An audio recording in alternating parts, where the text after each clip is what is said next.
دیکھیں جی، ڈاکٹر اسرار صاحب رحمہ اللہ تعالی میرے روحانی استادوں میں سے ایک استاد ہیں۔ ویسے تو بے شمار استاد ہیں، لیکن 5 ٹاپ آف دا لسٹ جنہیں میں اپنا استاد مانتا ہوں، اور 5 کے 5 سے میری ملاقات بھی ثابت ہے، سند بھی اس کی پوری ہے۔ تدریس نہیں کرتا بلکہ حدثنا اور اخبرنا کے ساتھ۔ اس میں سب سے پہلے نمبر کے اوپر غلام مسعود سعیدی صاحب رحمہ اللہ تعالی اہل حدیث تھے، بچپن میں اہل حدیث گھرانے میں پیدا ہوئے، لیکن اپنی ینگ ایج میں بریلوی ہو گئے، اور پھر ایسے بریلوی بنے کہ بریلویوں میں پھر ان کے پائے کا کوئی محدث نہیں تھا۔ مفتی منیب الرحمان صاحب جو رویت ہلال کمیٹی کے چیئرمین ہیں، ان کے مدرسے میں وہ وفات تک شیخ الحدیث رہے۔ ان سے میری 2 دفعہ ملاقات ہوئی، بڑی ڈیٹیل۔ انہوں نے شرح صحیح مسلم لکھ کے امت پہ احسان کیا ہے۔ دوسری پرسنالٹی پیر نصیر الدین نصیر صاحب کی رحمہ اللہ تعالی، ان سے بھی 2007 کے اینڈ پہ آلموسٹ ملاقات ہوئی تھی۔ ان کی کتابوں سے بھی کافی زیادہ عقائد کی اصلاح ہوئی۔ اور تیسرے استاد شیخ زبیلی زئی رحمہ اللہ تعالی، ان سے تو بہت کچھ حاصل کیا۔ ان سے تو کئی ایک ملاقات، بلکہ ان کی کئی ویڈیوز بھی میں نے ہی ریکارڈ کی ویب کیم کے ذریعے، کوسچن آنسر سیشنز کی۔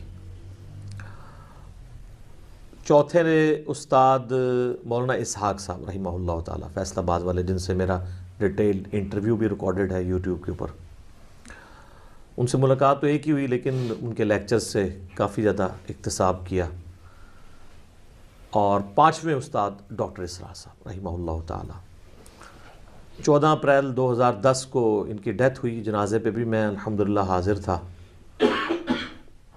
حد نگاہ تک جنازہ ہوا، اور اس وقت انہوں نے رینڈملی اس کی ویڈیو بنا لی، اور اس ویڈیو کو اپلوڈ کرنا کوئی خاص مقصد نہیں تھا۔ اس وقت ایک یادگار کے طور پہ انہوں نے رکھ لی۔ وہ تو جب ان کو بعد میں پتہ چلا کہ ڈاکٹر اسرار صاحب کی میت کی زیارت نہیں کروائی گئی تھی عوام الناس کو، وجہ یہ ہے کہ عصر کے بعد آلموسٹ مغرب کے ٹائم بھی ہونے والا ہی تھا، جتنا رش تھا، تو مغرب سے تھوڑی دیر پہلے ہی وہ جنازہ ہوا۔ جنازے کے بعد اگر میت کا چہرہ دکھایا جاتا تو عشاء کے بعد تک بھی لوگ فارغ نہ ہوتے، اتنے لوگ تھے۔ بڑے بڑے علماء بھی شریک تھے، ان میں سے اب کئی لوگ فوت ہو چکے ہیں۔ قاضی حسین احمد صاحب، مولانا سمیع الحق صاحب، یہ وہ لوگ تھے جو پہلی لائن میں تھے، اب بھی دنیا میں نہیں رہے، رحمہم اللہ اجمعین۔ تو انہوں نے زیارت نہیں کروائی، ایمبولینس میں رکھ کے لے گئے دفنانے کے لیے۔ یہ تو بعد میں پھر بات کھلی کہ وہ زیارت اس لیے نہیں کروائی گی کہ چہرہ ہی بگڑ گیا تھا۔ پاکستان کے کلچر کے اندر جب تک کوئی بڑی شخصیت زندہ ہوتی ہے نا، تو اس پہ کبھی قادیانی ہونے کا الزام لگائیں گے، کبھی یہود و نصارہ سے فنڈنگ کا الزام لگائیں گے، کبھی الزام لگائیں گے کسی مدرسے سے نہیں پڑھا ہوا، اور مدرسے سے پڑھا ہو تو کہتے ہیں یہ گمراہ ہے، اور اس کے بعد پھر یہ بھی الزام لگا دیتے ہیں کہ جی اس کے مقاصد کچھ اور ہیں، کوئی نیا فرقہ بنانے آیا ہے۔ کبھی کہہ دیں گے اس کا استاد کوئی نہیں ہے، اور اس سے بھی بڑھ جائیں گے تو کہیں گے کہ یہ تو عنقریب دعوی نبوت کر دے گا، اور کبھی یہ کہہ دیں گے یہ تو مہدی ہونے کا دعویٰ کر دے گا۔ اچھا، وہ زندگی میں ان سارے فتنوں سے بچ کے جب موت کے منہ میں چلا جاتا ہے تو اب تو وہ یہ نہیں کہہ سکتے۔ حالانکہ ہونا چاہیے کہ اس وقت پھر یہ لوگ کہیں کہ ہم لوگ جھوٹ بولتے تھے، ہمارے سارے علماء کذاب تھے اور جھوٹے تھے جنہوں نے کہا یہ مہدی ہونے کا دعویٰ کرے گا، اور ساروں کے اوپر لعنت پڑی ہے یہ جھوٹ بولنے کی وجہ سے۔ تو بغیر مہدی ہونے کا دعویٰ کیے اور نبوت کا دعویٰ کیے مودودی صاحب بھی چلے گئے دنیا سے، ڈاکٹر اسرار صاحب بھی چلے گئے۔ تو کم از کم اب اتنی جرت ہونی چاہیے کہ اپنے ان علماء کے اوپر لعنتیں بھیجے جنہوں نے یہ جھوٹ بولے تھے، کیونکہ قرآن میں تو ہے لعنت اللہ علی الکاذبین، جھوٹوں پہ اللہ کی لعنت ہے۔ تو اتنا پھر حوصلہ ہونا چاہیے، بلکہ ان لوگوں کو خود ویڈیو پہ آ کے اپنا رجوع ریکارڈ کروانا چاہیے، یا پھر یہ کہہ دیں کہ ہم رجوع تو نہیں ریکارڈ کروانا چاہتے، اور ہم اعلانیہ کہتے ہیں کہ ہم لعنتی لوگ ہیں، ہماری شکلیں پہچان لو، تاکہ آنے والے جو علماء ہیں نا ان کو بھی تم پہچان سکو۔ تو ایسا خیر ہوتا نہیں ہے۔ تو جب وہ فوت ہو جاتا ہے کوئی اس طرح کا بندہ، پھر وہ کہتے ہیں چہرہ بگڑ گیا تھا۔ ایکسیڈنٹ میں مر جائے تو وہ کہتے ہیں جی اللہ کی سزا ملی ہے، ایئر کریش میں مر جائے تو کہتے ہیں سزا ملی ہے، کہ یہ ایک بہانے۔ تو ڈاکٹر اسرار صاحب کی تو نیچرل ڈیتھ ہوئی ہے، چلتے پھرتے اللہ تعالیٰ نے ان کو اٹھایا، کوئی خاص بیمار بھی نہیں ہوئے۔ تو یہ جب بعد میں بات مشہور ہوئی تو پھر ان کے بیٹوں نے کہا کہ وہ تو ویڈیو ہم نے بنائی ہوئی تھی، چڑھانی نہیں تھی کیونکہ شخصیت پرستی نہیں کرنی چاہیے، لیکن اب یہ مجبوری بن گئی ہے۔ ایون شیخ زبیر صاحب کی تو تصویریں کھینچی کی میت کے اوپر، کیونکہ اہل حدیث کو تو پتہ تھا کہ یہ ہمارے اوپر سب سے پہلا اٹیک یہ ہونا ہے، تو انہوں نے تو اسی وقت ان کی تصویریں کھینچ کے نیٹ پہ چڑھا دی، دفنانے سے بھی پہلے، کہ تاکہ کوئی یہ بہانہ نہ کرے۔ حالانکہ میں کہتا ہوں جی چہرہ بگڑ بھی جائے یہ کوئی نشانی نہیں ہے۔ اب مجھے بتائیں کہ جو صحابہ کرام طاعون کے مرض میں مرے ہیں تو ان کے جسم پہ پھوڑے نہیں نکلے ہوں گے؟ سعد ابن جو تھے ابو عبیدہ ابن جرح فاتح شام جنگ یرموک میں، ان کی وفات تو طاعون کے مرض میں ہوئی ہے۔ معاذ ابن جبل کی طاعون کے مرض میں ہوئی ہے۔ یزید ابن ابی سفیان کی موت جو ہے وہ طاعون کے مرض میں ہوئی ہے۔ تینوں صحابی ہیں، تو ہم کیا کہیں گے نعوذ باللہ وہ جو ہے وہ ان کے اوپر کوئی عذاب آ گیا تھا؟ ایسا نہیں ہے۔ تو پھر انہوں نے مجبوراً ویڈیو اپلوڈ کی تاکہ لوگ دیکھ لیں جی ہاں جی اب کوئی اور معنی بنانا ہے تو۔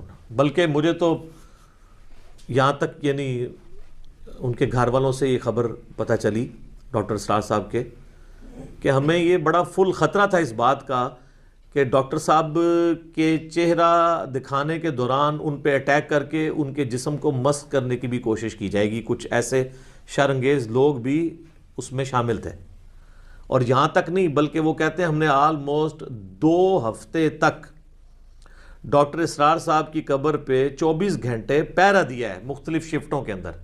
یہ بھی خطرہ تھا کہ انہیں قبر سے نکال کے کوئی نقصان پہنچانے کی کوشش نہ کرے۔ یہ ہے جناب اسلام کا قلعہ پاکستان۔ میں دعوے سے کہتا ہوں کہ آپ اس طرح کے کسی بندے کو یورپ اور امریکہ میں دفنا دینا تو وہاں پہ کوئی سو کالڈ عاشق رسول اور عاشق صحابہ اور عاشق اہل بیت اور عاشق اولیاء نہیں پیدا ہوگا۔ یہ سارے اتنے ہی واڑ آئے نے، جس طرح مزار بھی سارے اتنے ہی آ گئے نا، یہ بھی سارے اتنے ہی آ گئے۔ یہ ہماری گراوٹ کا لیول ہے۔ پر اب 2020 ہے اور اسی ویک کے اندر 14 اپریل 2020 کو 10th اینیورسری آپ سمجھ لیں، اس اعتبار سے ان کو فوت ہو چکے ہیں۔ تو ہم اس موقع پہ یہی کہیں گے کہ انا للہ و انا الیہ راجعون، اللہم اجرنی فی مصیبتی و اخلف لی خیرا منہا۔ اور اللہ سے دعا کریں گے کہ اللہ تعالیٰ ان کے گناہوں سے درگزر فرمائے، اور جو انہوں نے اسلام کے لیے خدمات پیش کی اخلاص کے ساتھ ان نیک کاموں کا انہیں اجر عطا فرمائے، اور صدقہ جاریہ تو ان کا انشاءاللہ ہمیشہ کے لیے ویڈیوز کی فارم میں ہے۔ پرانے بزرگ مرتے تھے تو ماری جاتے تھے، اب تو نہ کوئی بزرگ مرتا ہے اور نہ کوئی نا بزرگ مرتا ہے، کیونکہ ویڈیوز میں تو زندہ ہی رہتا ہے اپنی تعلیمات کے اندر۔ مجھے تو آج بھی ڈاکٹر صاحب کے بارے میں پتہ ہی نہیں لگتا کہ وہ فوت ہوئے ہیں یا زندہ ہیں۔ ویڈیو میں دیکھ رہے ہوتے ہیں ان کا آئی کانٹیکٹ، ان کا بولنے کا انداز، ان کی آواز کا اتار چڑھاؤ، ان کے ہاتھوں کے اشارے، وہ تو لگتا ہے سامنے بیٹھ کے آپ دیکھ رہے ہیں۔ تو یہ اس میڈیا کی برکت ہے، اللہ کا شکر ہے۔ تو ہم ان کے لیے دعا گو ہیں، اللہ تعالیٰ ان کے لیے آسانیاں فرمائے آخرت کی زندگی میں، نبی علیہ السلام کا قیامت والے دن جو ہے وہ ساتھ نصیب فرمائے، حوض کوثر پہ مشروب نصیب فرمائے، آپ علیہ السلام کے مبارک جھنڈے تلے جگہ عطا فرمائے، اور جنت الفردوس میں اپنے محبوب صلی اللہ علیہ وآلہ وسلم کا پڑوس عطا فرمائے، اور یہ تمام دعائیں ہم تمام مسلمانوں کے حق میں قبول و منظور فرمائے، آمین ثم آمین۔ اچھا، ڈاکٹر اسرار صاحب سے میرا بے قاعدہ تعارف بچپن سے تھا، کیونکہ ہم کٹر بریلوی خاندان میں پیدا ہوئے، اور جسے وہ کہتے ہیں ٹنا ٹن سنی، کہتے ہیں ٹی ٹی سنی اور پی پی سنی، ایک پلپلا سنی ہوتا ہے، ایک ٹنا ٹن سنی ہوتا ہے۔ خیر اسی تے ٹنا ٹن بھی پلپلے کر دیتے ہیں اللہ دے فضل نال، علمی دلائل نال۔ تو وہ ٹن ٹنا سنی خاندان میں، تو بے قاعدہ تعارف تو ہمیں تھا۔ ہم سے کوئی پوچھتا بھی تھا نا ڈاکٹر اسرار صاحب کے بارے میں تو ہم کہتے تھے وہ نعوذ باللہ ایک مودودی تھا اور یہ اسی کا ایک گمراہ شاگرد، نہ ان کی شکل دیکھی ہوئی، نہ ان کی کوئی ویڈیو دیکھی ہوئی، نہ کوئی کتاب پڑھی ہوئی، کچھ نہیں پتا، بس صرف سن سنا کے سننی، یعنی ٹنی، پڑھ پڑھا کے سننی نہیں. باقاعدہ تعارف جو ہوا وہ 2007 میں میرا ہوا, 2007 کے اندر. اور میری زندگی میں ہدایت کا سبب بننے والے لوگوں میں ڈاکٹر اسرار صاحب بھی ٹاپ آف دا لسٹ ان 5 لوگوں میں شامل ہیں جن کا میں نے شروع میں تعارف کروایا. غلام سعود سعیدی صاحب, پیر نصیر الدین نصیر صاحب, شیخ زبیر علی زئی صاحب, مولانا اسحاق صاحب اور ڈاکٹر اسرار صاحب. سارے ہی دیکھ لیں دنیا سے جا چکے ہیں, رحمہم اللہ اجمعین, آمین. تو کرنا یہ ہوا اللہ کا کہ مارچ 2007 کی بات ہے, مجھے آفس کے کام کے سلسلے میں کراچی جانا پڑا. اور کراچی سے بھی آگے بلوچستان ہم نے جانا تھا, لیکن رات کا ہمارا سٹے کراچی میں تھا. ارلی ان دا مارننگ ہم نے نکلنا تھا, کیونکہ بلوچستان میں آپ کو پتہ ہے اس وقت ابھی بھی حالات ہیں لیکن اب کافی بہتر ہو چکے ہیں. کافی حالات خراب تھے, تو وہ فجر کے وقت سے بھی پہلے وہ جو ہے وہ کانوائے کو ٹریول کرواتے تھے. تو آلموسٹ کوئی آپ سمجھ لیں 10-11 بجے ہم لوگ پہنچے اپنے ہاسٹل میں ڈیفنس کراچی کے اندر, مارچ 2007.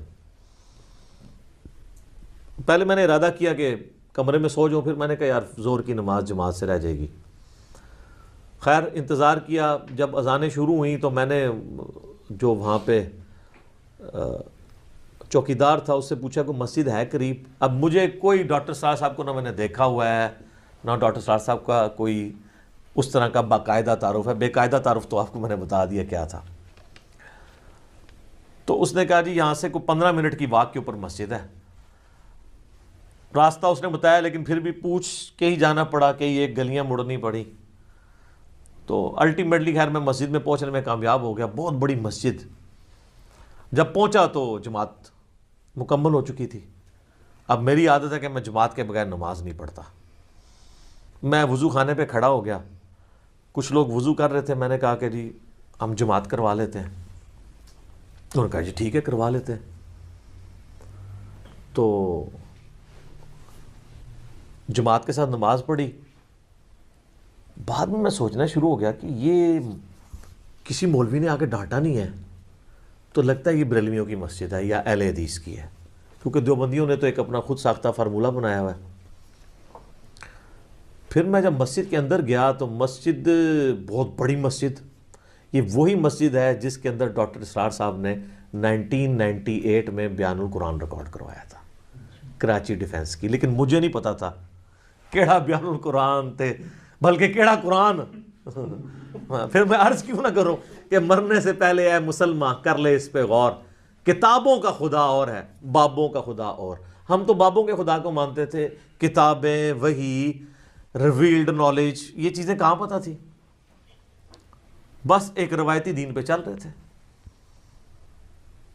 تو میں نے کہا یار یہ یہاں پہ کچھ ایسا لکھا بھی نہیں ہوا جس سے میں سونگ لوں, کیونکہ سونگنے کی حص تو ہماری بہت زیادہ ہوتی تھی کہ اگر یہ لکھا ہوگا تو یہ فرقے کی مسجد ہوگی, یہ لکھا ہوگا تو یہ ہوگی. کچھ بھی نظر نہیں آ رہا تھا. یہ تو مجھے کنفرم ہو گیا کہ یہ ہماری مسجد نہیں ہے, یعنی بریلویوں کی نہیں ہے. لیکن میں نے کہا اگر بریلویوں کی نہیں ہے تو یہ جتنے لوگ یہاں نماز پڑھ رہے ہیں یہ بھی سارے حنفی طریقے پہ پڑھ رہے ہیں. تو اگر یہ دیوبندیوں کی مسجد ہے تو دیوبندی تو جماعتیں نہیں دوسری کرانے دیتے. میں نے پھر کسی سے ہمت کر کے پوچھا جی کس فرقے کی مسجد ہے. انہوں نے کہا جی کسی فرقے کی نہیں ہے مسجد. ہم نے تو سوچا بھی تھا کہ فرقہ بھی نہیں ہوتا. میں نے کہا یہ کیسے ہو سکتا ہے.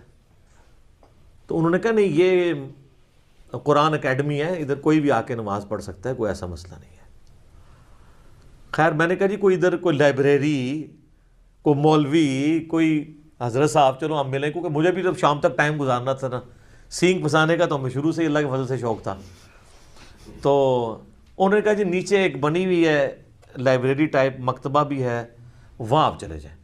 وہاں جب میں نیچے گیا نا تو میں نے دیکھا اچھا آفس بنا ہوا ہے جناب, سی ڈیز رکھی ہوئی ہیں, کتابیں. وہ میں نے جب کتاب اٹھائی نا تو ڈاکٹر اسرار صاحب کا نام لکھا. اوہ میں نے کہا یہ اس مردود کی مسجد ہے. یہ ظاہر ہم تو اس میں مردود ہی سمجھتے تھے, نعوذ باللہ. تو میں نے کہا اچھا یہ ہے وہ. خیر میں نے کتابیں دیکھنی شروع کی, پھر سی ڈیز بھی دیکھی. ان دنوں سی ڈیز چلتی تھی. وہاں میں نے ایک سی ڈی دیکھی قرآن اور اقبال. ڈاکٹر اقبال کہ اقبال ڈے پہ یعنی 9 نومبر کے دن ڈاکٹر صاحب نے ایک کوئی 40-50 منٹ کی گفتگو کی تھی، وہ یوٹیوب پہ آپ کو مل جائے گی۔ قرآن اور اقبال لکھیں یوٹیوب پہ، ہم نے بھی اپنے آفیشیل چینل